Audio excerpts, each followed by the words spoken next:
kita ada pada pagi hari ini semua karena kebaikan Tuhan. Yang percaya katakan amin. Puji nama Tuhan. Kita naikkan pujian kita bagi berdiri, kita naikkan pujian itu bersama-sama.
Selamanya kau ajar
Jadikan anak-anakku Tuhan sebagai menjadi anak yang setia Tuhan. Terima kasih Tuhan. Kami bersyukur selamanya di dalam nama Tuhan Yesus Kristus. Haleluya. Amin. Puji nama Tuhan. Siapa yang berkata nama Tuhan Yesus? Haleluya. Puji nama Tuhan. Kita akan merasakan betapa ada kuasa dalam kebangkitan Yesus. Haleluya. Amin.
sukacaya dan kemuliaan Tuhan yang akan terus menyertai hidup kami.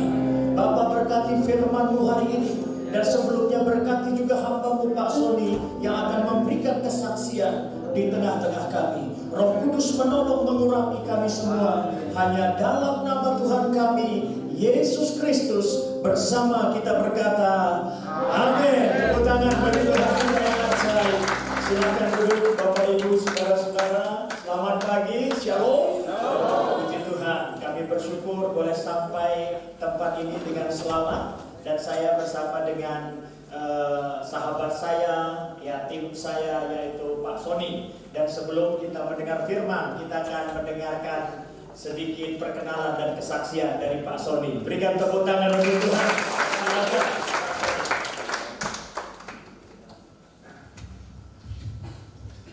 Shalom. Haleluya. Terima kasih saya bisa sampai ke Singaraja dengan selamat. Saya sangat bersuka cita bisa ketemu di gereja ini dengan jemaat-jemaat yang begitu sangat bersuka cita dalam menyembah Tuhan. Haleluya. Ya, oke, saya minta waktu sedikit untuk memberi kesaksian apa yang sudah saya alami selama ini. Saya 2 minggu yang lalu kira-kira ya, saya di rumah waktu itu sebelum Jumat Agung. Saya di rumah waktu itu gas di rumah saya habis. Ya, istri saya bilang itu gas habis, tolong gantiin karena dia nggak bisa. Oke, saya gantiin karena di gas itu ada segel ya, segel plastik. Ada segel plastik, jadi saya mesti buka. Biasa saya buka pakai pisau yang lancip. Begitu saya buka, tiba-tiba tangan saya ini tertusuk persis di tengah sini. Masih ada bekasnya ini. Sakitnya minta ampun, luar biasa sakit sampai ke otak rasanya. Untung pisau itu mentok dengan tulang, dia tidak masuk terlalu dalam, tapi berdarah, tetap berdarah dan sakitnya minta ampun. Saya itu langsung melanjutkan pasang gas. Udah gitu saya setelah selesai saya langsung duduk di meja makan. Saya ambil betadin, saya mengeluh, sakitnya minta ampun. Terus di ruang makan saya itu ada simbol salib ya. Simbol salib ada Tuhan Yesus di situ, lagi disalib. Dia disalib seperti ini. Ya, dia melihat saya begini. Wah, langsung hati saya itu tertegur ya. Saya baru kena sedikit aja udah mengeluh, udah marah dengan diri saya sendiri. Saya langsung teringat apa yang udah Tuhan buat buat kita. Ya, dia disalib, dipaku tangannya. Ya, pakunya itu bukan paku kecil loh. Saya pernah lihat filmnya. Pakunya itu segede kelingking, tebalnya, ujungnya lancip, atasnya lebar. Saya pernah lihat filmnya itu, sampai saya merintih melihatnya. Dia itu mau disalib buat kita ya, bukan salahnya dia. Itu tujuannya supaya kita itu bisa selamat, supaya kita bisa sembuh, supaya kita bisa diampuni dosanya, supaya kita bisa layak nanti di hadapan Tuhan. Itu bukan main pengorbanannya buat kita ya. Kadang-kadang kita nggak sadar itu ya. Saya pertama kali mau jadi orang Kristen itu tahun 90. Waktu itu saya tidak punya agama. Saya 90 saya minta beragama Kristen, saya minta dibaptis. Saya belum ngerti itu apa pengorbanan. Ya, saya pikir cerita Yesus itu dari saya masih taman kanak-kanak, saya sekolah di Katolik. Yesus itu orang baik, dia orang sakti, dia anak Maria, lahirnya di kandang domba. Hanya itu yang saya cerita. Dia sakti, dia bisa kasih makan orang banyak, dia bisa hidupin orang mati. Hanya itu yang saya tahu. Saya tahun 90 saya beragama. Hanya itu yang saya tahu. Saya tidak merasakan apa yang sudah Tuhan buat kita. Tahun 2008 saya mengalami kesukaran. Istri saya meninggal karena sakit kanker. 2008. Terus tahun 2010 saya nikah lagi. Saya pindah ke Bali, mau hidup baru di Bali. Baru 1 tahun saya menikah di Bali. Istri saya yang kedua ini sakit lagi sama seperti sakit yang pertama. Kanker lagi, saudara-saudara. Kanker lagi dia sakitnya. Stadiumnya sudah 3, dokter bilang. Di situ saya tuh jatuh tersungkur. Saya minta ampun. Saya merasakan saya itu mendapat kutuk dari Tuhan. Dan saya merasakan Tuhan tidak bisa ampuni dosa saya. Sehingga saya mengalami kejadian seperti ini. Ya, saya benar-benar, aduh, Tuhan sudah tidak lihat saya lagi ini. Katanya Tuhan baik, apa yang saya minta, apa yang kau minta, Tuhan akan kasih. Saya berdebat dengan Alkitab, apa yang saya baca. Saya berdebat. Untungnya waktu itu saya ketemu sama penginjil. Saya tanya dengan penginjil, ini Alkitab bilang apa ini? Apakah ini Alkitab bohong atau bagaimana? Kok hidup saya ini sampai susahnya seperti ini. Usaha saya di Bali gak jalan. Apa yang saya cita-citakan tidak berjalan. Macet. Istri saya sakit mau mati. Yang kedua, sama seperti yang dulu. Bagaimana coba? Mungkin bapak-bapak ibu di sini belum pernah ada yang mengalami seperti itu ya. Tapi saya sudah. Terus penginjil itu bilang sama saya, Tuhan memang baik sama anaknya. Ya, dia jaga sama anaknya. Tapi kalau yang bukan anak dia gak jaga. Saya marah sama orang itu, sama pendeta itu. Kenapa kamu bilang saya bukan anaknya Tuhan? Maksud Bapak atau bagaimana? Saya sudah dibaptis, saya sudah percaya. Firman bilang kalau sudah percaya itu sudah anaknya Tuhan. Kenapa Bapak bilang saya belum anaknya Tuhan? Pendeta itu bilang sama saya bukan mau berdebat sama Bapak. Saya bukan orang yang punya talenta berdebat, tapi kalau Bapak ada waktu, ya saya dikasih terangkan, dikasih buku kecil panduan siapa itu anak Tuhan, bagaimana itu anak Tuhan, apa yang harus dibuat dengan orang percaya. Baru saya baca buku itu, baru saya mengerti selama ini ternyata saya itu belum anaknya Tuhan, baru modal percaya aja, ya belum membangun. Memang dasarnya itu adalah membangun, bukan cuma percaya. Percaya itu dasar, tetapi di atas percaya kita harus membangun. Baru kita bisa mengalami. Ya, setelah saya sadar, saya minta ampun. Waktu itu pas lagi momennya Paskah, saya melihat film, itu film cerita Yesus. Saya menangis, baru saya sadar, rupanya Tuhan kita itu sudah buat yang terbaik buat kita. Cuma kita itu belum sadar. Kita itu belum pikirannya, kita belum mengerti, sadar benar, belum sadar dengan benar-benar apa yang Tuhan buat buat kita. Sehingga waktu saya dibaptis tahun 90, saya itu tidak mau terlibat dengan urusan Tuhan. Saya pikir saya cukup dengan beribadah, saya cukup dengan tidak berbuat dosa. Masalah melayani itu bukan panggilan saya. Masalah melayani itu ada panggilan. Jadi saya merasa tidak dipanggil untuk melayani, saya tidak mau melayani, tidak ada sukacita. Ya, padahal Tuhan itu sudah panggil, cuma saya tidak mau dengar, tidak mau respon. Ya. Terus setelah saya lihat film itu, saya baru sadar, wah, ini seperti lagu yang tadi, tidak ada yang bisa kita balas kebaikan Tuhan, kecuali kita melibatkan diri sama apa yang Tuhan sudah buat. Sedari itu saya mulai melibatkan dari apa yang sudah Tuhan buat. Tuhan itu mau manusia itu selamat.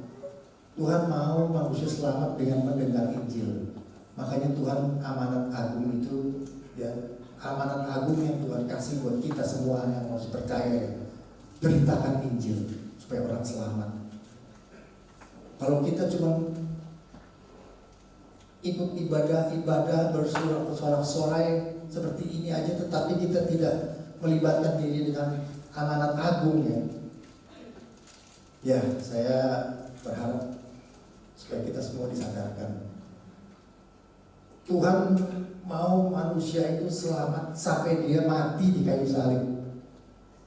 Terakhir sebelum Jumat Agung kemarin, saya merasakan apa yang sudah Tuhan rasakan. Rupanya luar biasa. Kalau ada di antara kita yang masih belum bisa merasakan, coba deh, colok aja tangannya, masing-masing, baru bisa mengerti itu penderitaan Tuhan. Tuhan itu digantung tangannya, kakinya, kiri kanan digantung sampai dia menghembuskan nafas terakhir.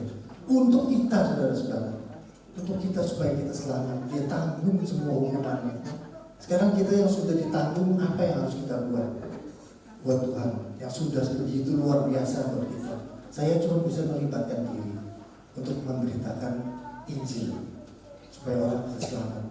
Masalah orang itu mau terima atau enggak terima itu bukan urusan saya, tapi bagian saya adalah memberitakan Injil. Saya pelayanan ke penjara, ke Sukaraja, kemana-mana, ke siapa aja saya ketemu orang, pasti saya beritakan. Gak mungkin saya diam.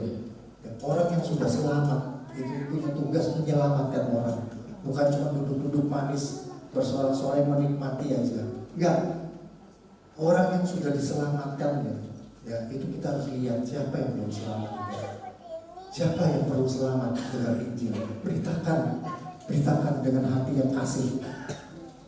Oke. Saya cuma ingin menyampaikan ini. Waktu saya berbicara dengan Pak Petrus, semoga apa yang saya bicarakan ini bisa membangun ya apa yang sudah saya sampaikan untuk kita supaya Tuhan Yesus itu melihat, oh anakku ini sudah ngerti ya, sudah ngerti Injil ya, sekarang dia sudah dewasa. Kalau belum dewasa belum bisa, tapi kalau sudah dewasa pikirannya, dia ngerti apa yang Tuhan Bapaknya mau, dia kerjakan. Dan itu akan menjadi berkat buat kita. Saya mendapat berkat setelah saya sadar ya, istri saya sembuh, hidup saya sukacita ya, biarpun tidak berlebihan, tetapi Tuhan selalu kasih ada apa yang saya perlu saya belum minta sudah disediakan. Pasti itu Tuhan kasih. Pasti. Saya percaya penuh dan saya sudah alami baru saya bisa ngomong. Kalau saya belum alami saya nggak bisa ngomong. Ya, terima kasih untuk waktunya sudah mau mendengar. Pak Sony, doakan terus Pak Sony biar semakin dipakai oleh Tuhan. Amin. Kami juga ucapkan selamat Paskah ya buat kita semua, karena kita baru melewati Jumat Agung dan kemarin kita melewati Paskah. Hari ini juga saudara kita akan mendengar firman kebangkitan. Ada amin?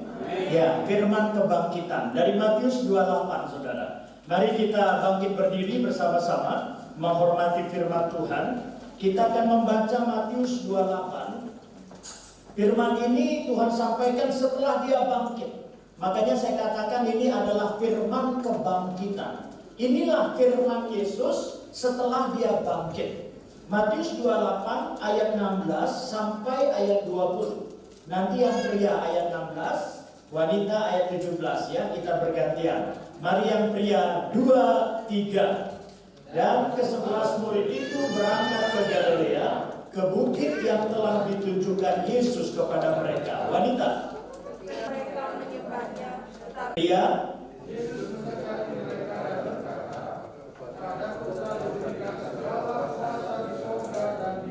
Wanita.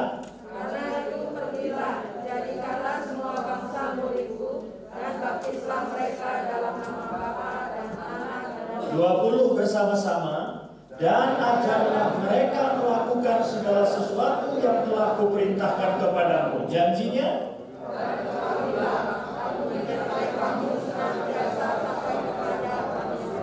Amin. Silahkan duduk saudara-saudara ya. Ya, dikatakan di sini saudara, kalau satu perikop ini ada 3 tingkat Kristen. Tingkat Kristen pertama itu adalah berkumpul. Mari katakan berkumpul. Nah, saudara, seperti ini kita berkumpul, bersekutu, ini Alkitabiah. Amin. Tapi ini baru tingkat paling rendah. Maka kalau kita sudah datang ibadah, jangan merasa sudah selesai. Ini baru dimulai. Maka kalau ada orang Kristen ibadah saja tidak datang, itu nggak ada yang bisa dimulai. Ya, Tuhan nggak bisa berjalan, Tuhan nggak bisa mengharapkan kehendaknya digenapi kalau orang Kristen itu ibadah saja tidak mau. gerbangnya. Amin. Tapi bukan tujuannya. Makanya tadi Pak Sony bilang, ya kita bukan hanya duduk kumpul muji Tuhan. Ini kan baru gerbang. Ya saudara kalau pergi ke rumah teman, kalau ngopi itu, makan itu di gerbang apa di dalam? Di dalam. Tapi masuk ke dalam lewat gerbang nggak? Lewat gerbang. Jadi semua rencana Tuhan akan terjadi. Kita mulai dari berkumpul. Orang yang berkumpul di sini, dia akan melihat Tuhan. Maka saudara kalau berkumpul di sini, tujuannya saudara di sini melihat Tuhan. Tapi kita melihat Tuhan tidak dalam bentuk fisik, karena sekarang Tuhan dalam bentuk roh. Roh itu seperti angin, bisa dirasa, nggak bisa dilihat. Nah di sini yang hadir bukan Yesus secara fisik, tapi roh. Amin. Nah maka kita di sini lihat Tuhan lewat pujian, lewat khotbah, lewat kesaksian. Nah kita lihat Tuhan.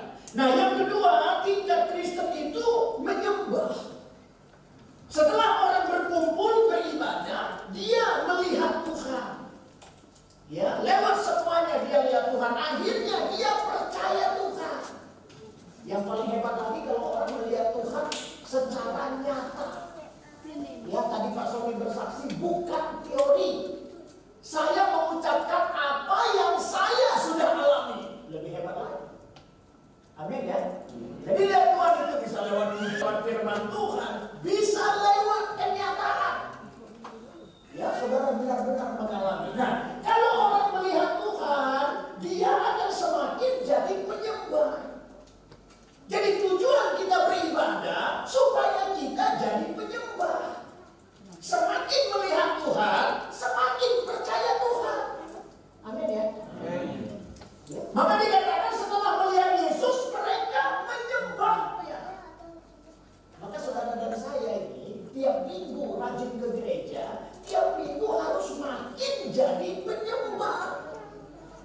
Jadi ibadah itu bukan karena hari Minggu, bukan rutinitas, bukan kewajiban. Kenapa Pak ke gereja? Oh, itu hari Minggu. Kalau yang lain hari Jumat, itu Minggu ke gereja. Loh berarti kita ke gereja hanya untuk memenuhi hari Minggu begitu? Jadi, oh kenapa Pak ke gereja? Juga kan gak enak, pendetanya saudara. Kalau gak ke gereja besok. Ya itu memang tugas gereja. Karena gereja mengasihi jemaat. Amin. Jangankan saudara yang jadi jemaat. Yang gak jadi jemaat aja kita datangin. Saking kita sayangnya pengen dia diselamatkan. Tapi saudara ke gereja bukan karena takut dibesuk. Ya kita ke gereja itu supaya kita makin jadi penyembah. Maka orang yang rajin ke gereja, saya percaya tambah pinter nyembahnya. Ke gereja itu gak ngerti nyembah Tuhan. Orang nyembah dia bengong. Karena ini ciri-ciri. Saya dulu awal-awal masuk gereja karismatik juga sama, bengong saya. Saya mulai tepuk tangan tapi gak nyampe. Karena di gereja saya gak diajarin begitu. Dulu gereja saya diem, kalem, itu jarum jatuh kayak meledak. Takut kalau tepuk tangan itu Tuhan marah. Ya, kalau kita bicara penyembah itu, penyembah ada dua hal. Satu, cara menyembah. Dua, karakter penyembah. Orang yang makin beribadah dalam cara menyembah semakin baik, semakin ngerti. Karena cara kita dibilang bukan menyembah di gunung ini, bukan menyembah di Yerusalem. Kita orang Kristen tidak lagi menyembah bikin sajen di sana, bikin patung di sini, bikin di gunung ini, nggak lagi. Kita menyembah dalam roh dan kebenaran. Amin. Artinya dalam roh dan kebenaran kita menyembah dengan hati dan hidup dalam firman. Jadi kita ini makanya saudara tidak lagi ditentukan dengan waktu, tidak lagi ditentukan dengan pakaian, tidak lagi ditentukan dengan kiblat. Saudara kalau lihat agama-agama itu semua aturannya begitu. Coba aja lihat orang yang beragama itu, pakaian ibadahnya pun diatur. Diatur nggak? Diatur, mesti begini pakaiannya. Kalau orang Kristen coba lihat kita ini pakaiannya. Yang pakai batik silakan. bebas, monggo. Yang penting berpakaian, itu aja. Ya, kalau ada jemaat yang berpakaian, kita berikan pakaian. Ya, kalau agama itu pakaiannya ditentukan. Salah pakaian, batal ibadah. Ya, jam-jamnya ditentukan. Coba lihat, saudara tiri kita. Saya sih menyebut kedar bukan sepupu, tapi tiri. Saya semalam khotbah di Pugaspol, dia bukan saudara sepupu kita. Orang kedar itu bukan sepupu. Kalau sepupu itu akur. Anak saya sepupunya akur banget. Karena kalau sepupu itu bapaknya adik kakak atau ibunya adik kakak. Nah, wong kita sama kedar itu satu bapak lain ibu. Dari mana itu sepupu? Jadi yang benar apa? Sepupu apa tiri? Sepupu apa tiri? Makanya banyak ribut. Saudara tiri itu jarang akur. Cuman balaslah kejahatan dengan kebaikan. Biar jahatnya di sana, baiknya di sini. Amin. Iya, tapi saya mau bilang mereka itu bukan sepupu kita. Kalau sepupu itu akur. Ya mereka punya jam-jam tertentu, kita nggak ada jam tertentu. Ya, ibadah jam 6 pagi boleh nggak? Boleh. Kita ibadah jam berapa tadi? 9 apa 9.15? 9 apa 9.15? 9 apa 9.15? Karena saya lihat tadi ada yang datang 9.30 juga. Nah ini biar kita kompak dulu ini. Jam 9 apa 9.15? Kalau jam 9 harusnya jam 9 udah ada semua. Ini kok jam 9 belum ada. Jadi jangan marah ya, yang agak-agak terlambat jangan marah ya. Iya, karena dulu ada cerita pengkhotbah begitu ditengking yang terlambat, dia bukan ditengking, merasa ditengking. Iya, karena orang gereja itu kan peka-peka, sensitif. Dia datang terlambat duduk di belakang, pengkhotbahnya bicara, saudara-saudara, iblis itu ada di belakang kita. Ya tersinggung saudara. Ya, wah ini pendeta ini sentimen ini, saya terlambat langsung ditengking. Pindah dia di tengah. Pendetanya lanjutkan khotbah. Kadang-kadang saudara, dia juga ada di tengah-tengah kita. Waduh, jemaat ketambah tersinggung. Dia pindah ke depan. Ada waktunya kata pendeta, kita langsung berhadapan muka dengan muka. Jemaatnya tambah tersinggung, dia berdiri saudara. Jemaat sekalian, setan juga ada di mimbar. Bukan ditengking sebenarnya. Sampai mana tadi? Tidak.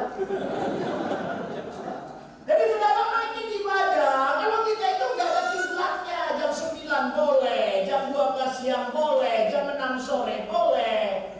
Ya, jam 12 malam boleh kan ibadah? Boleh, cuman yang datang kagak ada. Dari sisi kiblat, ya, coba saudara nginep di hotel-hotel tuh, di atas ada petunjuk tuh. Dulu saya kira tunjuk toilet. Awal-awal saya minum di hotel, karena saya itu orang kampung, dari kecil gak pernah minum di hotel, dari kecil gak pernah naik pesawat. Jadi begitu minum di hotel agak norak. Begitu saya lihat, wah ini ada petunjuk, ini berarti toilet di sana. Setelah saya cek, kok nggak ada toilet di sana. Lalu saya tanya, itu apa artinya? Oh itu kiblat, Pak. Kalau Bapak nyembah itu sholat ke sana. Oh saya bilang, saya nggak sholat. Saya bilang, berarti nggak ada urusan sama petunjuk itu. Agama itu semua diatur, pakaian diatur, hari-hari diatur, tata cara diatur, kiblat diatur.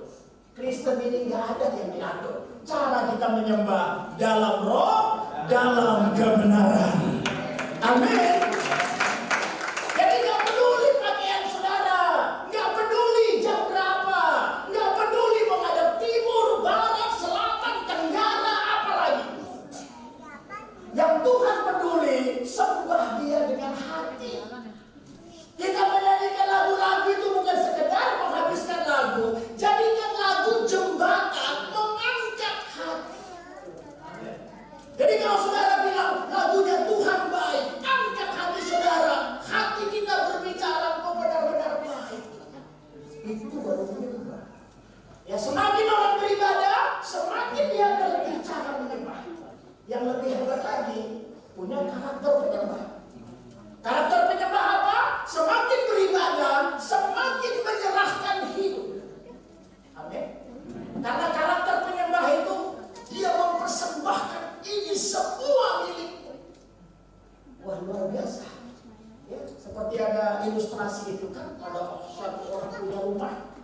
tangan setan, rumahnya dirampok, diacak-acak, habis semuanya. Lalu dia bilang, Tuhan Yesus datang ke rumah saya, tinggal di rumah saya, biar rumah saya aman. Dia kasih satu kamar untuk Tuhan Yesus. Setannya datang lagi, diacak-acak lagi, khusus kamar Yesus aman. Yang lain dia bilang, kenapa kamar Tuhan Yesus kok nggak diacak-acak? Karena setan takut sama Yesus. Dia bilang, ya udah Tuhan punya kamar dan ruang tamu milik Tuhan. Saya cuma ngurus kamar saya dan dapur. Setannya datang lagi, kamarnya diacak-acak, dapurnya diacak-acak. Dan dia bilang, Tuhan ya udahlah, Tuhan aja yang ini atur semua. Saya hanya punya kamar. Setannya datang, khusus kamarnya diacak-acak. Akhirnya dia bilang, oke Tuhan, sekarang semua aja milik Tuhan. Aku yang numpang. Setannya ketuk. Lalu Yesus yang buka pintu, karena terbuka Yesus. Karena udah punya Yesus. Begitu Yesus buka pintu, setannya lihat, oh maaf, oh salah alamat. Makin menyerahkan hidup. Amin.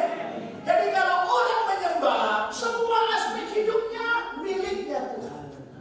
Kesehatan kita milik Tuhan, keluarga kita milik Tuhan, tenaga kita milik Tuhan, harta kita milik Tuhan. Bahkan napas di hidung kita bukan milik kita, napas kita jadi miliknya Tuhan. Ada amin. Hidup kita milik Tuhan, mati kita milik Tuhan. Orang yang rajin beribadah pasti semakin jadi penyembah.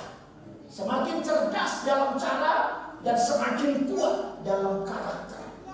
Nah, orang yang menyembah, dia gak cuma melihat Tuhan, dia mengalami kuasa Tuhan.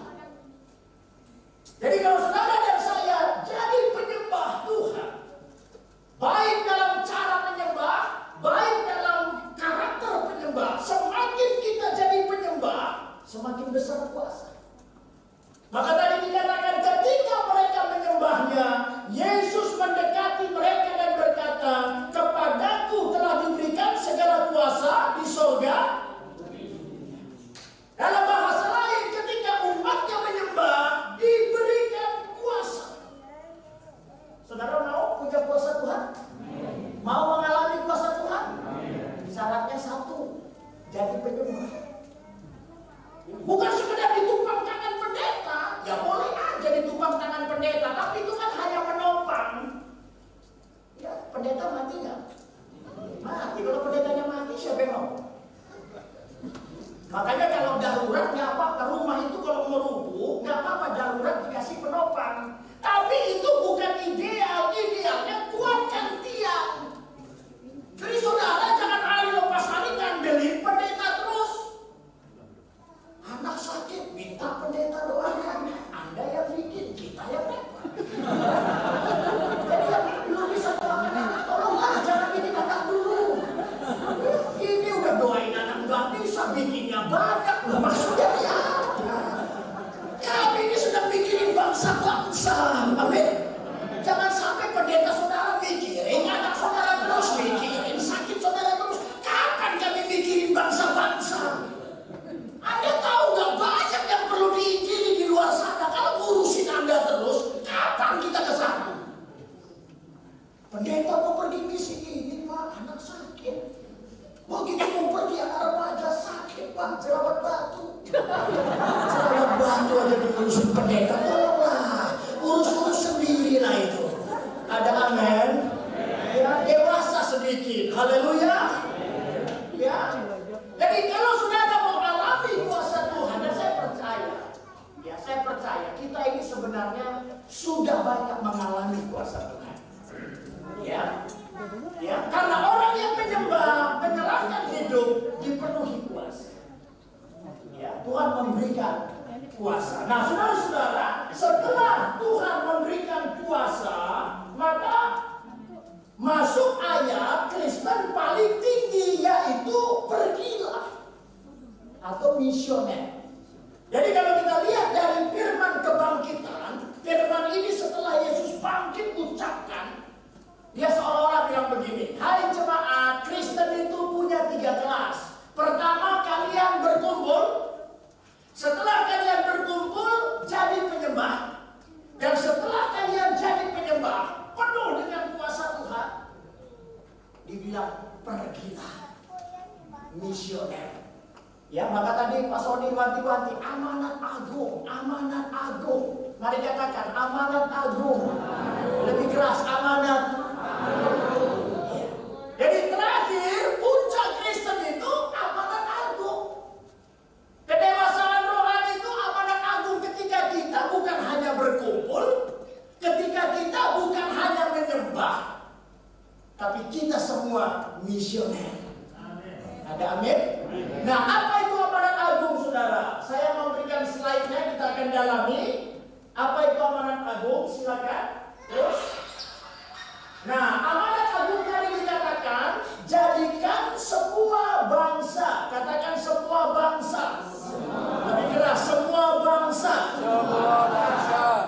Setelah kumpul, melihat kuasa Tuhan, menyembah, mengalami kuasa Tuhan, baru pergi misioner. Misioner untuk apa? Pergi untuk apa? Keluar untuk apa? Untuk jadikan semua bangsa. Makanya kita harap Gereja Singaraja juga mau ambil bagian, mau terlibat. Ya, secara perlahan, ini pekerjaan jangka panjang. Ya, tapi kita mau. Minimal nanti lewat doa-doa kita mau supaya amanat agung semua bangsa menjadi murid Tuhan Yesus. Haleluya. Ya, seperti kita sudah diselamatkan, demikian kerinduan kita mereka diselamatkan.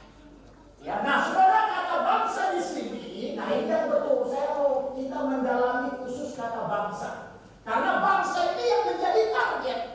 Jadikan semua bangsa. Nah, kata bangsa di sini mengacu kepada suku.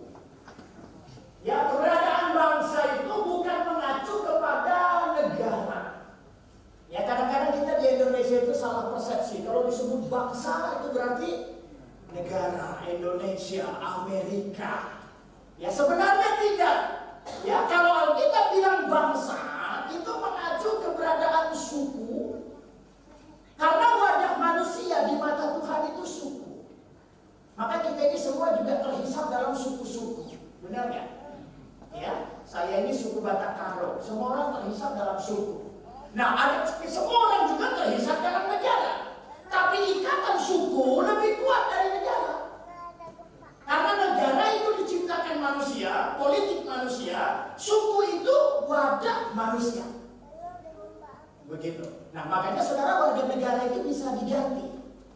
Ya, beberapa teman saya dulu warga negara Indonesia, sekarang jadi warga negara Amerika. Ya, bahkan warga negara bisa ditambah. Ada negara yang mengizinkan 2 kewarganegaraan. Jadi ikatan negara itu labil. Bisa ditukar, bisa diganti, bisa ditambah. Betul nggak? Nah, kalau suku bisa. Bisa nggak saudara ganti suku saudara? Bisa nggak kita tambah? Wah, saya mau jadi orang Batak sekaligus orang Bali nih. Nggak bisa. Jadi ikatan suku itu nggak labil, dia stabil, dia ideal. Sekali jadi orang Bali, sampai mati jadi orang Bali. Sekali jadi orang Chinese, sampai mati jadi orang Chinese. Jadi dari sini kita bisa lihat ikatan suku itu lebih kuat dari negara. Nah, cuma kadang-kadang di Indonesia kalau disebutkan kata bangsa, acuannya negara. Ya, makanya kalau Pak Feby khotbah ke luar negeri, wah udah dibilang Pak Feby udah jadi pendeta bangsa-bangsa. Kalau Pak Feby belum pernah khotbah ke luar negeri, berarti pendeta domestik. Saya jelek-jelek begini sudah 4 kali diundang ke luar negeri. Wah, begitu teman-teman tahu saya seminar di luar negeri, Pak Petrusnya sudah jadi pendeta bangsa-bangsa. Kalau nggak ke luar negeri, lokal Pak, domestik, urapannya terbatas. Karena kita di Indonesia mengajukan bangsa negara. Padahal Tuhan bilang bangsa itu suku. Yang benar malah di Malaysia. Kita sering ketawa kalau ke Malaysia. Saya waktu seminar ke Malaysia, saudara kalau pergi ke Malaysia, itu wisata kata-kata. Ya, yang rumah sakit bersalinlah korban lelaki. Padahal bukan dikorbankan lelaki, itu janjian. Korban lelaki itu hasil pemerkosaan. Saudara ibu-ibu, apa dulu punya anak diperkosa?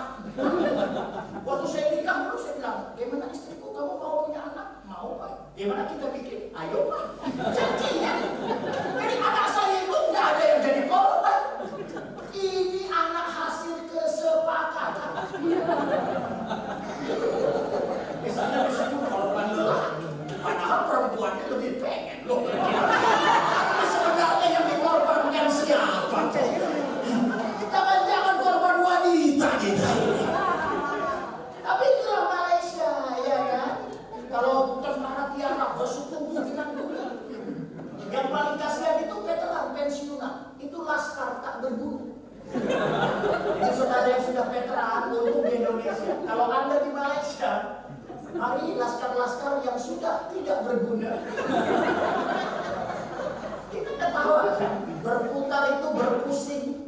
Ayo berpusing di depan. Kita kalau sini pusing kan cari panadol. Iya kan? Di sana kalau khotbah jangan saudara bilang, Tuhan lawan umatmu. Waduh, lawan itu pukul. Waktu saya khotbah Pak Pendeta jangan bilang lawan ya, bilang sentuh. Mereka paling suka Roh Kudus sentuh umatmu. Tapi jangan bilang Roh Kudus lawan umatmu. Itu berarti pukul umatmu. Banyak kata-kata Malaysia itu lucu-lucu. Tapi menerjemahkan kata bangsa mereka ya. Waktu makan saya ditanya, pastor itu bangsa apa? Saya bilang bangsa Indonesia. Oh dia bilang bukan. Maksud saya bukan negara. Teman saya colek, dia bilang bangsa maksudnya suku, pastor apa? Saya bilang saya suku Batak. Oh pastor bangsa Batak. Jadi di Malaysia itu bangsa itu diajukan kepada suku. Ya, suku Bali itu bangsa Bali. Suku Jawa itu bangsa Jawa. Suku Chinese bangsa Chinese. Justru mereka yang betul. Ya, karena sebenarnya kalau Alkitab bilang bangsa itu keberadaan suku-suku. Jadi justru faktanya bisa terbalik. Pendeta yang keluar negeri belum tentu pelayan bangsa-bangsa. Tergantung keluar negerinya kemana. Karena suku paling banyak itu India, Afrika, China, Indonesia.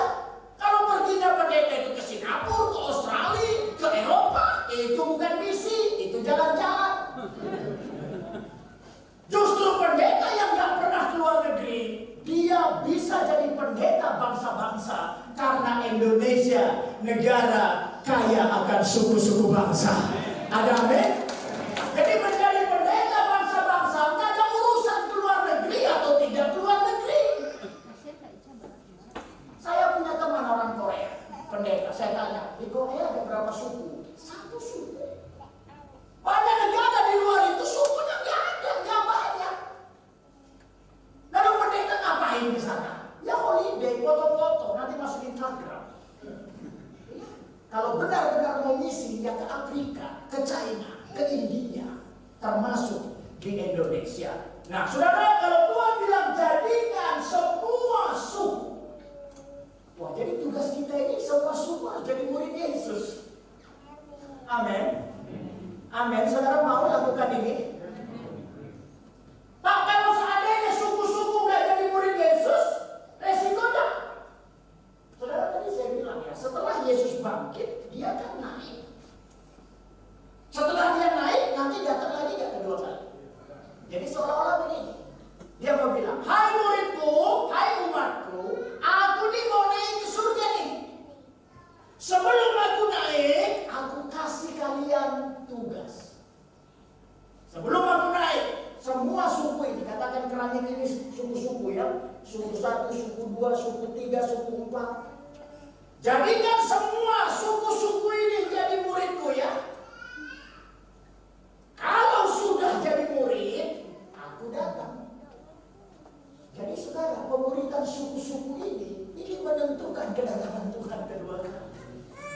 Ya. Ini sama saja dengan ibu-ibu yang punya pembantu di rumah. Ibu-ibu bilang, aku mau ke Denpasar. Tolong ya bereskan kamar tidurku. Spray semua bantal, sarung bantal harus diganti. Kan seperti itu.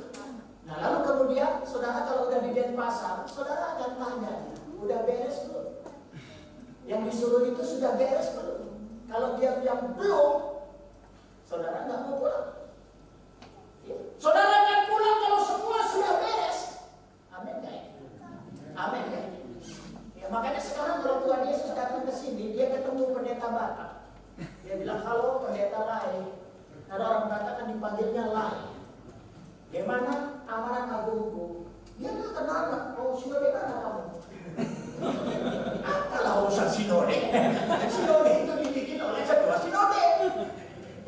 Yesus nanya, ya berapa deposito sekarang?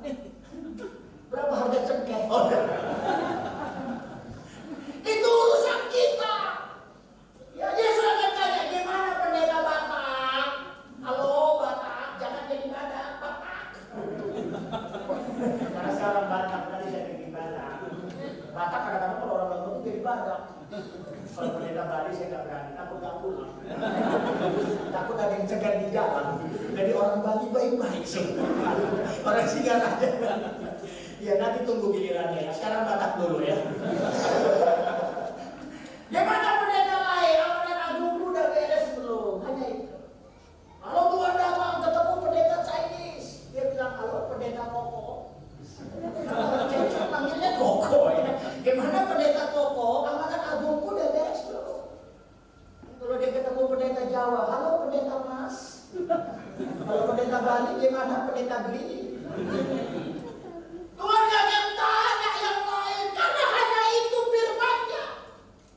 Dia gak pernah ucapkan yang lain. Dia bilang, aku mau naik ke surga, aku jadikan semua bangsa muridku. Dan kalau itu sudah jadi, aku datang kembali.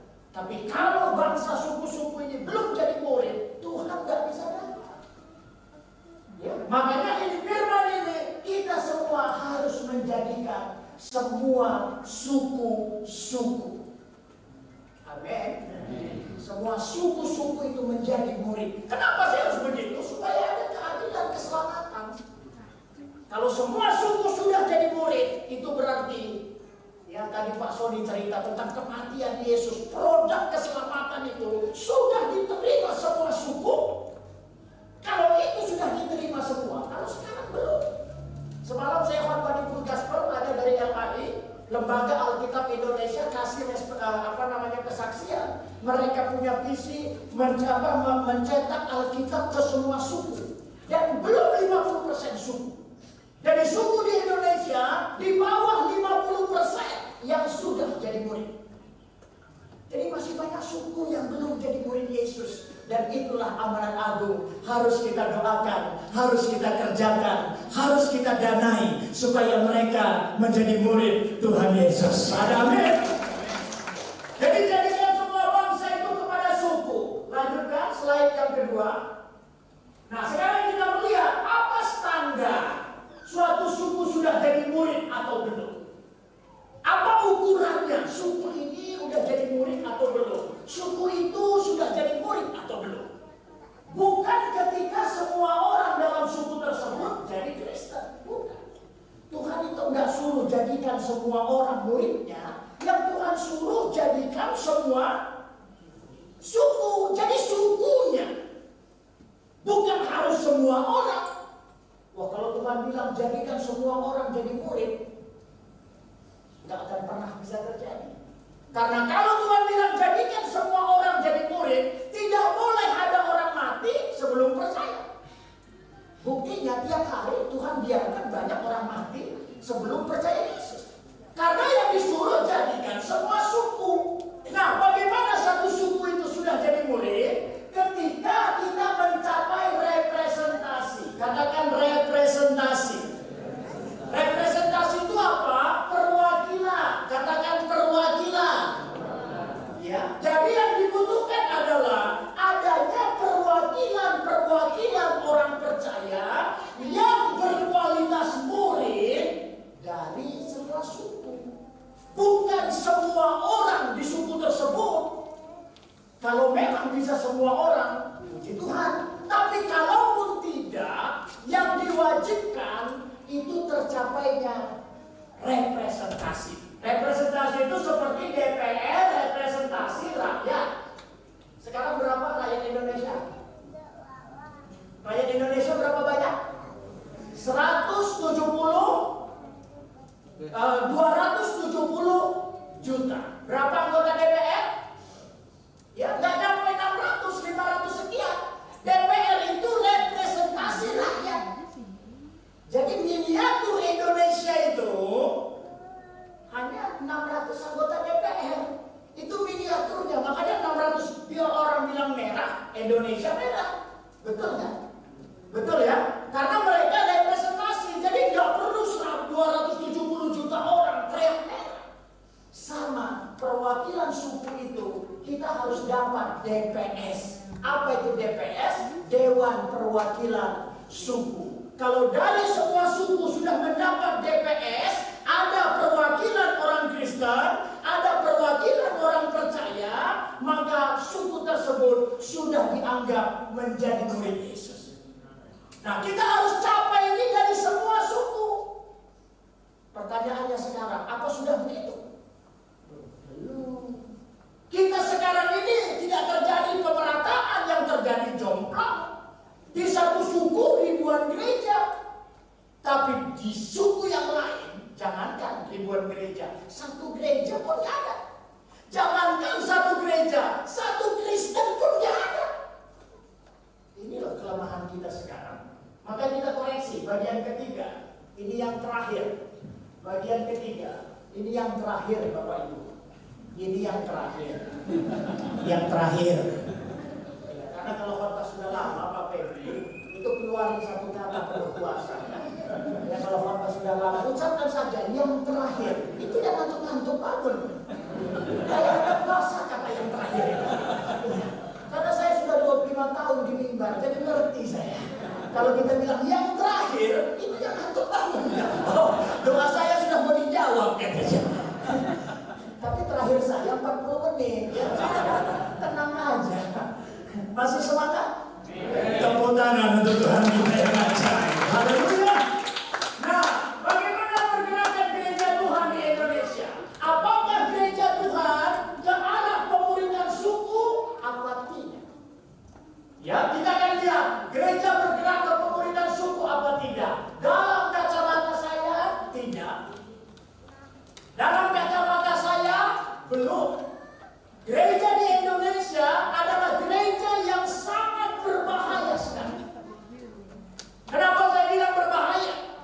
Karena tidak ada bahaya yang lebih besar melebihi kesalahan arah. Gereja di Indonesia luar biasa membenahi diri. Cara ini, cara itu, bangun begini, bangun. Pokoknya gereja itu kalau saudara ke Jakarta, ada gereja yang ibadahnya itu kayak konser tiap minggu. Saking hebatnya. Luar biasa kita dalam membenahi cara. Saya kira gereja di tempat ini juga terus berbenah. Betul nggak? Dalam restorasi berbenah nggak? Dalam tempat parkir berbenah nggak? Dulu saya ingat saya parkirnya di depan, sekarang sudah di belakang. Ini juga pembenahan. Tadi saya di WA lewat pintu barat. Ya benar ya Pak. Kami nggak ngerti mana barat mana timur. Jadi kami yang ngerti lewat pimpinan Roh Kudus. Orang Bali itu kan dari timur main barat, ada main tenggara. Kita ini orang Medan, nggak ada barat timur tengah. Nggak ada, kita tahu kiri apa kanan. Kalau lagi mabok kiri apa kanan. Kalau lagi waras kirinya ke sini, kanannya ke sini. Kalau udah minum tua, kirinya pun ke sini. Minum. Jadi kita terus berbenah dalam sound system, dalam betul nggak? Berbenah kita semua. Tapi saya mau bilang, apa artinya kalau arah kita nggak betul? Ya. Jangan sampai saudara sudah cuci mobil, beresin mobil. Iya kan harus semua rapi, pakai dasi sudah keren, masuk di mobil perempat. Kita kemana nih? Kira-kira nasibnya apa parfum itu? Nasibnya apa dasi itu? Orang yang kehilangan tujuan, kehilangan segalanya. Orang yang kehilangan arah, kehilangan segalanya. Ini yang paling saya takutkan. Iblis itu mengarahkan gereja, menipu gereja ke arah yang tidak tepat. Karena dosa itu tadi cara berzina, mencuri, merampok, membunuh, itu dosa-dosa kasar. Sebenarnya begitu gak terlalu berbahaya. Yang paling berbahaya itu dosa sistem. Makanya saudara tahu penjahat itu yang paling ngeri. Itu bukan penjahat di lampu merah, bukan penjahat di pasar pagi. Anda kalau ditodong penjahat di pasar pagi, paling juga 100.000. Paling juga ratusan ribu, semua isi dompet. Emang Anda bawa dompet 20 juta? Anda bawa dompet apa karung? Preman yang di jalanan itu preman cetek. Apalagi kalau penodongnya orang Papua. Waktu kami di Papua, kami ditodong. Bapak minta uang, saya undang orang mabuk. 35.000 satu botol gitu. Kita ditodong di sana. Lalu teman saya kasih 50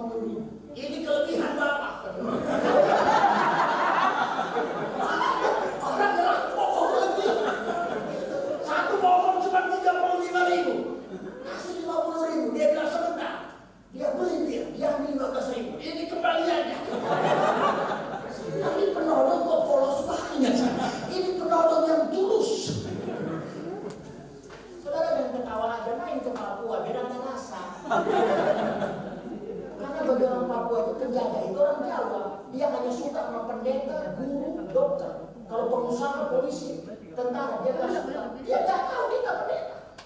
Besoknya kita datang di tempat yang sama. Teman saya bilang, kemarin kita ditolong di sini. Iya, nanti kalian lihat cara saya. Datanglah lalu si penodong itu, Bapak minta uang 35.000. Teman saya bilang, Bapak, ini kita pendeta Bapak, kita berdoa di Papua supaya Papua ini diberkati, dilawat, nangis. Begitu dia tahu kita pendeta, nangis. Itu orang Papua luar biasa. Makanya Papua negeri penuh cerita. Saudara mau cerita Papua? Ya ke Papua aja. Banyak cerita. Ya, bagaimana saudara pergerakan gereja di Indonesia? Kita berbahaya dalam arah kita. Ya, kalau kita kehilangan arah, ini yang paling berbahaya. Jangan sampai iblis itu, ya, tadi saya bilang kayak preman, makanya ada istilah preman kerah putih. Tidak pernah lihat preman kerah putih? Itu dia rapi, nggak kayak preman.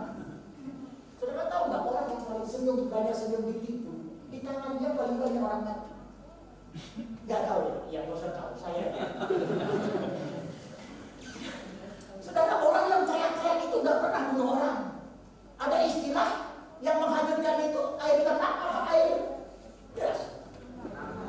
Air tenang, no? Oh, tahu kan? Berarti air deras nggak usah takut. Jadi hati-hati sama orang-orang yang tenang. Yang kelihatan senyum-senyum, mati semua. Air tenang, menghadirkan. Waspada musuh dalam. Oh, siapa yang satu selimut sama saudara? Hah? Siapa? Ayo. Nggak ada dibilang musuh di jalanan. Nggak ada. Waspada musuh dalam. Pengkhianatan terbesar bukan lewat media. Pengkhianatan terbesar lewat rumah.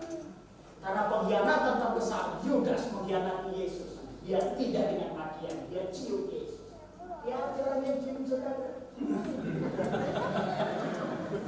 Ya, ini semua punya makna. Ini bukan letterlah, ini punya maknanya. Kalau mau saya jelaskan sampai sore kita. Artinya hati-hati orang yang banyak muji-muji saudara. Makanya kita jangan haus pujian. Karena begitu orang puji-puji kita kira teman yang tikam kita. Hati-hati, Pak Pendeta ganteng, Pak Pendeta baik. Akhirnya jangan puji saya ya.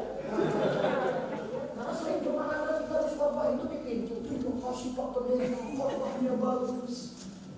Saya bilang bukan saya yang bagus khotbah ibu yang haus. Dan jangan pernah bilang khotbah saya jelek. Karena kalau khotbah saya jelek, Anda tidak haus. Sebab kalau saudara haus, semua khotbah pasti bagus.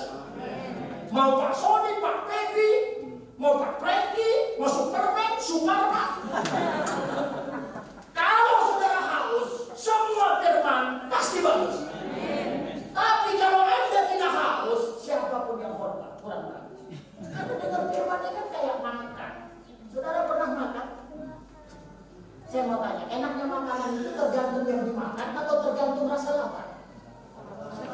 Ada yang dikasih pizza, KFC, ayam goreng, babi guling, babi terpleset.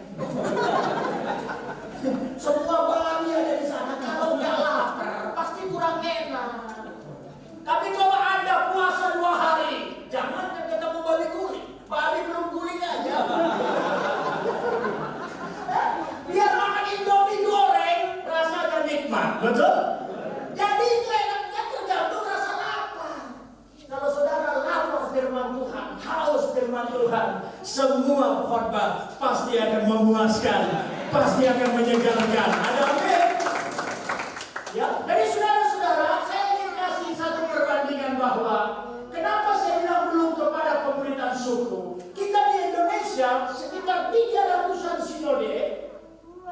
Dan kalau di total kita sudah punya 50.000 gereja.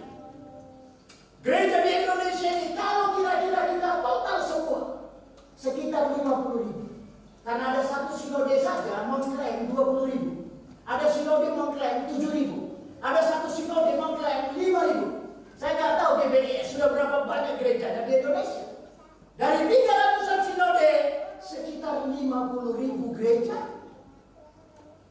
Saudara, gampang nggak bangun 50.000 gereja? Gampang nggak? Nggak gampang bangun satu gereja aja. Banyak tuh teman saya bangun satu gereja 10 tahun nggak jadi-jadi. Ya saudara mau bersyukur ini ada gedung seperti ini. Banyak yang nggak punya pintu, nggak punya jendela. Malu kita sama setan kadang-kadang. Saya bilang Tuhan kaya, gereja kita nggak ada jendela. Ini bagaimana cerita? Tapi memang kita ini kadang terlalu beriman. Ya kita kadang melebihi tertulis. Tuhan bilang cukup beriman, kita terlalu beriman. Itulah terlalu beriman. Ya Tuhan yang kaya, jendela kagak ada, terlalu beriman. Ya. Bangun satu gereja aja nggak gampang, tapi sudah sukses bangun 50.000. Tapi kita gagal memberikan 1.000 suku. Jadi 50.000 gereja sudah dibangun, 1.000 suku belum jadi murid. Loh ini ada yang salah kayaknya. Padahal kalau kita bikin satu suku satu gereja nggak perlu 50.000. Menyelesaikan Ramadan Agung cukup 1.000 gereja. Asal satu suku satu gereja, satu suku satu. Sekali lagi, satu suku satu. Kalau gereja di Indonesia bikin satu gereja di satu suku, cukup 1.000 gereja. Ramadan Agung selesai. Sekarang kita udah bangun 50.000. Kalau ini dibiarin, nanti bisa 100.000 gereja kita. Kalau ini dibiarin, gereja kita bisa 1 juta. Tapi 1.000 suku tetap gak jadi murid. Saya bilang, saudara, Tuhan gak pernah suruh bangun gereja sebanyak-banyaknya. Yang Tuhan suruh, muridkan suku bangsa. Tuhan gak pernah suruh. Kalau Tuhan datang gak bertanya berapa juta gereja Sinode GBS. Tuhan gak urusan sama gedung berapa banyak gedung gereja. Yang Tuhan urus berapa suku yang sudah jadi murid. Kenapa saya katakan kesalahan arah? Sekarang perlu gereja itu menyentuh suku ini kembali. Waktu saya ke Manado itu gudangnya gereja. Ada satu sinode punya 2.000 gereja, ngurusin satu suku Manado. Gerejanya 2.000, yang diurusin satu suku. Saudara, ini yang saya bilang, kita perlu berdoa supaya gereja membuka gereja ke arah pemerintahan suku. Ada amin? Saya percaya suku Batak, suku Chinese, suku Jawa, Sunda itu sudah jadi murid. Suku Bali sudah jadi murid. Tapi di Bali dia ada namanya Baliaga, itu belum jadi murid. Saudara tahu Baliaga? Pernah ke sana? Apa di sini ada orang asli suku Baliaga?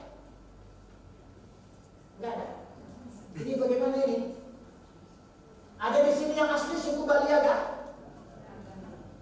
Ini bagaimana ini? Anda ini bermasalah ini. Apa Anda merasa baik-baik Kristen Anda di sini? Saya dari Bandung ini dengan Pak Sony, kami baru suku Baliaga. Kami dari gunung-gunung sana, mobil udah nggak bisa, naik motor, terjal. Saya nggak takut setan, tapi takut jatuh dari motor. Kami bikin ibadah, bahkan bukan di rumah orang Kristen. Orang miskin tidak berkat. Kita melawan suku Baliaga. Ini saudara kan lebih dekat dari kita. Ayo doakan Baliaga. Doakan, kunjungi, datengin, kasih bantuan, sampai nanti ada komsel Baliaga dari Singaraja. Amin kan? Ya, ada Osing di Banyuwangi, kami baru dari suku Osing. Ada suku Tengger yang ada di Bromo. Ada Banten, Baduy, tetangga Jakarta. Sekarang kita punya IKN, ada suku Pasir, Pasir Penajam, Pasir itu suku. Nanti Betawi ke ibu kota baru itu Pasir. Ada Pasir dan ada suku Tidong. Kalau kita sebut masih puluhan bahkan ratusan. Ada Kangean di Madura, ada Bawean di Madura, ada Melayu di mana-mana, ada Bugis di Makassar, ada Amerika. Dan ini nggak ada orang Kristennya. Loh, Anda mau diam-diam aja nih. Lalu kita sorak, haleluya, Baliaga nggak percaya Yesus. Soraklah, haleluya, biarlah suku-suku itu nggak usah percaya Yesus. Kita sorak haleluya, ayo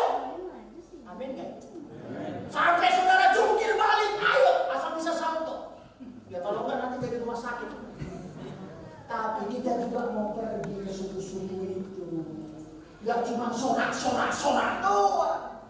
Pergi dong ke Baliaga, pergi dong ke suku Osing, pergi dong ke Banyuwangi, pergi dong ke suku Tengger. Amin. Jadi ini kerinduan Tuhan. Ya, supaya saudara, maka sekarang kalau saudara minta doa, tolong kudus saya. Ya, mari kita berdoa untuk suku-suku supaya anak-anak ini selesai. Tadi saya bilang, gimana kalau nggak selesai? Tuhan nggak datang. Gimana kalau Tuhan nggak datang? Iblis nggak pernah bisa dipenjara. Karena waktu Tuhan Yesus datang, iblis langsung dipenjara. Kalau Tuhan Yesus belum datang, iblis nggak bisa dipenjara. Saudara bisa tangkap iblis, tapi nggak bisa tangkap iblis. Makanya gereja dan iblis itu kayak polisi dan buronan. Iblis itu penjahatnya, gereja itu polisinya. Kita kejar-kejaran aja terus. Kejar-kejaran tapi nggak pernah bisa tangkap. Saya mau tanya, kalau ada penjahat, polisi nggak bisa tangkap, ini polisinya bodoh apa pintar? Kalau polisinya pintar, penjahat cepat ketangkap. Jadi kalau penjahat nggak ketangkap, ini polisinya kurang pintar. Mari kita jadi murid Tuhan, jangan yang bodoh. Kita jadi murid Tuhan yang bijak, supaya musuh kita iblis bukan hanya jadi buronan, tapi musuh kita iblis jadi narapidana. Dia ditangkap 1000 tahun di penjara dan gereja dipermuliakan. Caranya Yesus datang kedua kali. Caranya pemuritan suku bangsa digenap. Suku bangsa akan jadi murid kalau gereja mulai mengutus, mulai berdoa, mulai mengutus orang, dan mulai kita kontribusi dana, bikin pembagian sembako, bikin pengobatan gratis, bikin segalanya, tapi di suku tersebut, khususnya suku Baliaga, supaya bukan hanya Bali umum, bukan hanya Bali Majapahit, tapi Baliaga penuh kemuliaan Tuhan. Baliaga jadi murid Yesus Kristus. Dan saya tutup, Tuhan akan minta gereja terdekat. Tuhan gak akan tuntut nyawa Baliaga dari gereja India. Tuhan gak akan tuntut nyawa mereka dari Amerika. Tidak ada yang kebetulan. Kalau saudara ada di Singaraja, berarti ada PR kita di sini. Ada PR gereja Jawa Timur, ada PR gereja Jakarta, ada PR gereja Sulawesi, dan masih ada PR gereja Bali, termasuk Singaraja. Sekali lagi mari berdoa, suku Baliaga jadi murid Tuhan Yesus Kristus. Tepuk tangan bagi Tuhan. Mari bangkit berdiri bersama-sama. Haleluya. Mari kita bangkit berdiri. Terima kasih Tuhan, Engkau baik, Engkau luar biasa. Layaklah segala suku bangsa datang menyembah-Mu. Terpujilah nama-Mu ya Tuhan. Haleluya. Mari angkat tangan kita bersama-sama. Kami bawa segala suku-suku bangsa di hadapan-Mu. Biarlah semua suku bangsa di Indonesia, khususnya suku Baliaga, boleh menjadi murid Tuhan Yesus. Mari angkat suara kita. Saya minta kita berdoa untuk suku Baliaga agar mereka menjadi murid Yesus. Mari berdoa. 1, 2, 3. Mari berdoa. Tuhan, kami berdoa untuk suku Baliaga secara khusus yang ada di Kintamani, yang ada di Gianyar, yang ada di Singaraja, yang ada di Pulau Bali. Kami minta mereka, selamatkan mereka, jadikan mereka murid Tuhan Yesus. Biarlah kami menjangkau jiwa-jiwa, mendapat perwakilan dari suku Baliaga. Layaklah segala bangsa sujud kepadamu, sebab Kau Allah yang kudus, layak disembah. Mari katakan, layaklah segala bangsa. Layaklah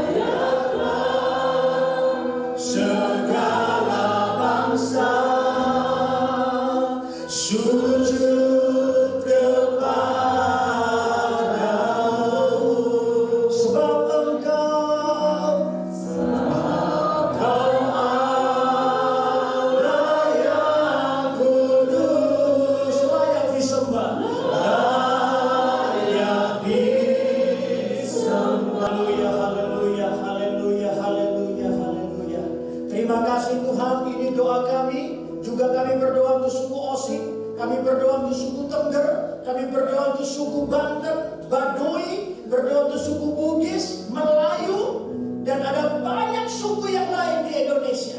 Satu doa kami Tuhan, jadikan mereka semua murid Tuhan Yesus. Dan pakai gerejamu di tempat ini, pakai umatmu di tempat ini, pakai kami semua, agar kami misioner, kami menginjil, kami keluar, kami ambil bagian menuntaskan amanat agung.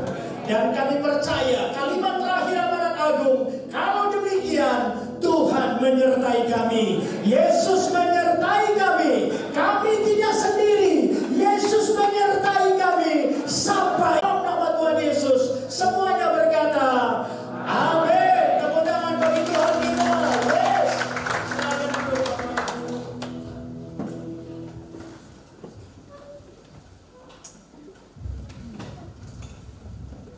Haleluya.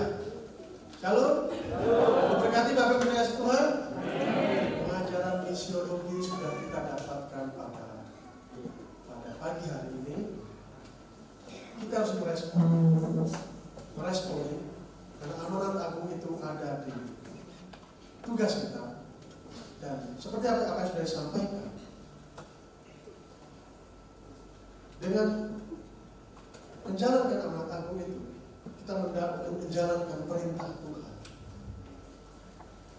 Perintah Tuhan tadi sudah dinyatakan semuanya, bukan gereja-gereja, tapi keselamatan bangsa-bangsa, dalam hal ini suku-suku.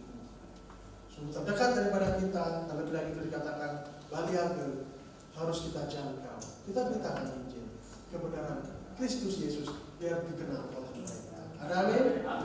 Nama Tuhan, sekali lagi GPS Ganda mengucapkan terima kasih kepada Pak Petrus. Pendeta Petrus atas pelayanannya luar biasa. Saya melihat setiap hari Pak Petrus memberikan laporan mengenai misinya, dan luar biasa. Dan kiranya Tuhan Yesus menambahkan hikmat dan kekuatan dalam pelayanannya. Tuhan Yesus memberkati juga Pak Sony atas kesaksiannya, luar biasa memberkati kami semua. Dan kiranya Tuhan juga semakin bekerja dalam hidup Pak Sony. Haleluya. Kita akan disaksikan pengumuman selama sepekan di multimedia. Silakan ditampilkan.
Kristus Yesus yang sudah memberikan nyawanya bagi kami.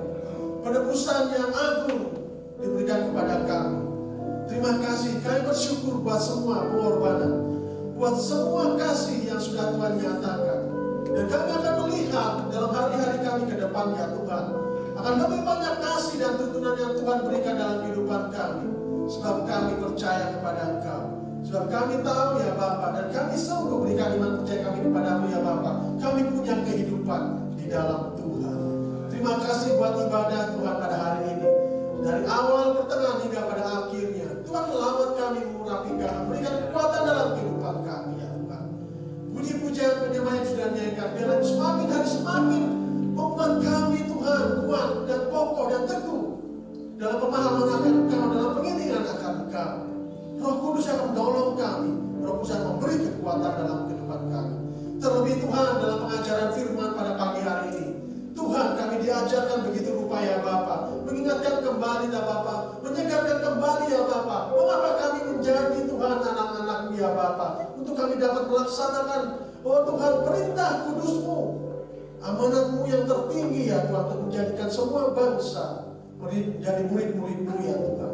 Pakai kami ya Tuhan, biarlah karunia Tuhan melawat kami, sehingga kami mampu oh Tuhan menuai banyak jiwa. Itu semuanya oleh karena kuat kuasa yang datang daripada Tuhan saja. Terima kasih ya Tuhan, terima kasih. Secara khusus kami berdoa buat hamba-Mu Bapak Pendeta Petrus Tarigan ya Tuhan. Oh Tuhan, menjadi untuk hamba-Mu yang misioner ya Tuhan. Kiranya Kau tambah-tambahkan hikmat ya Bapa, pengurapan kuasa yang datang daripada-Mu ya Tuhan. Biarlah mampu dinyatakan Tuhan kepada banyak bangsa, banyak suku Tuhan, dimanapun hamba-Mu ini Tuhan melayani ya Bapa. Memberkati pelayanannya, yayasan misinya ya Bapa, keluarganya memberkati semuanya ya Bapa. Bahkan Tuhan, semua orang yang dibentori oleh hamba-Mu ya Bapa, semuanya yang ada di dalam kendali-Mu. Terima kasih ya Bapa, terima kasih. Kami juga berdoa buat sidang jemaat yang terkasih ya Bapa, Bagi sekarang yang ada di sini juga mengikuti siaran secara online di rumah masing-masing ya Bapa, kapanpun itu. Tuhan memberkati ya Bapa berlipat kali ganda. Dan lawat dan urapan yang kudus yang datang-datang dan akan melawat semuanya ya Bapa. Oh Tuhan, dalam nama Yesus dengan percaya ya Bapa. Memberkati ya Bapa pribadi lepas pribadi. Apapun yang diperbuatnya ya Bapa. Roh Kudus memberikan pertolongan dan keberhasilan itu ada dalam pihak-Mu ya Bapa. Memberkati keluarga-keluarga yang ada, mengikat semua datang di kasih kudus-Mu ya Tuhan. Jadi keluarga yang kuat di dalam Tuhan. Jadi keluarga yang berdampak dimanapun Kau tempatkan keluarga-keluarga ini ya Bapa. Anak-anak kami ya Bapa, oh Tuhan Kau memberkati mereka dalam masa studi. Memberkati hikmat ya Bapa yang sedang dalam mencari sekolah ya Bapa. Kau memberkati ya, mencukupkan semuanya ya Bapa. Bahkan anak-anak kami yang sedang bekerja ya Bapa, Kau juga melawat memberikan kekuatan. Bahkan yang bekerja di luar negeri sekalipun Tuhan tolong. Tuhan memberikan kekuatan kepada mereka ya Bapa. Terima kasih. Sidang jemaat-Mu Tuhan yang kiranya Tuhan memiliki pergumulan, kerinduan atau apapun itu. Biar Tuhan yang memberikan solusi jawaban itu hanya datang daripada Tuhan. Memberikan damai sejahtera dalam kehidupan mereka. Semuanya ada di dalam kendali-Mu. Yang sedang dalam kelemahan tubuh, dalam sakit penyakit, Tuhan kiranya memberikan belas kasihan dan kesehatan yang begitu rupa. Biar bilur-bilur darah Kristus memberikan kesehatan yang sungguh sempurna dalam kehidupan semua. Terima kasih ya Bapa. Berdoa buat bangsa Indonesia Tuhan. Dari ujung barat sampai ujung timur Tuhan, Kau Indonesia ini ya Bapa. Kau memberkati ya Bapa. Pemerintahan tertinggi sampai terendah. Kau yang memberkati ya Bapa. Stabilitas politik dan ekonomi semuanya, semua aspek. Tuhan juga yang bekerja. Pulau Bali, Kota Singaraja ada di dalam tangan kasih-Mu ya Bapa. Oh Tuhan, juga Tuhan Desa Baptis Ragi di mana Kau izinkan gereja-Mu berdiri. Tuhan memberkati ya Bapa. Aparat keamanan yang ada, TNI, Polri, bahkan sampai pecalang sekalipun, Tuhan juga memberkati. Tangan kasih Tuhan melawat kami semua. Terpujilah Tuhan, segala kemuliaan hanya bagi nama Yesus saja. Terima kasih. Sebentar kami akan kembali ke rumah masing-masing ya Tuhan. Oh Tuhan, dalam perjalanan kehidupan jauh ataupun dekat, Tuhan kami berikan ya Bapa. Kami sandarkan keselamatan kami hanya di dalam Kau. Perjalanan kami aman sampai pada tujuan kami. Terpujilah nama-Mu, kami akan memohonkan dan menerima berkat yang datangnya daripada Kau. Mari sidang jemaat yang dikasih oleh Tuhan, sidang jemaat yang dimiliki oleh Tuhan, angkatlah tangan-Mu dan arahkan hati-Mu kepada Tuhan saja, dan terimalah berkat yang datangnya daripada Allah Bapa. Cintanya yaitu cinta kasih Allah anak yang kudus, Allah anak Yesus Kristus, dan persekutuan bersama Allah Roh Kudus. Dia selalu menopang, menolong, menghibur kita semua sejak saat sekarang sampai Maranatha, sampai Tuhan Yesus datang kali kedua. Kita terima dan sambut berkat-Nya dalam satu nama Tuhan Yesus Kristus yang percaya sama-sama katakan amin.